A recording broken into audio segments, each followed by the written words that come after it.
C'era una volta, storia di ville antiche, architetture ripide, fluide, giardini lussureggianti, luoghi privilegiati che hanno sfidato i secoli, adagiati su colli ameni, composizioni geometriche abbracciate da parchi in fiore, residenze evocative incastonate nei più seducenti scorci panoramici che nei secoli hanno dato lavoro a mani operose, contribuendo a produzioni agricole tradizionali, identitarie, tenute aristocratiche che custodiscono, per tramandarli, i capolavori dei grandi maestri dell'arte.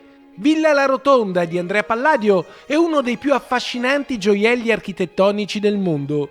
Con altre 50 residenze sarà protagonista il 22 e il 23 ottobre della prima edizione della Giornata delle Ville Venete. È una giornata non di turismo convenzionale, ma di turismo seguito. E se oggi i prodotti agricoli sono ancora presenti, le ville portano avanti una salvaguardia perché curano proprio gli aspetti paesaggistici che le rendono ancora più importanti della loro qualità architettonica. Arte, architettura, cultura, paesaggio, ambiente, sviluppo. Una cinquantina di ville tra il Veneto e il Friuli Venezia Giulia. Case vive che offrono ai visitatori la loro identità, la loro tradizione storica e culturale legata all'ambiente, alla terra.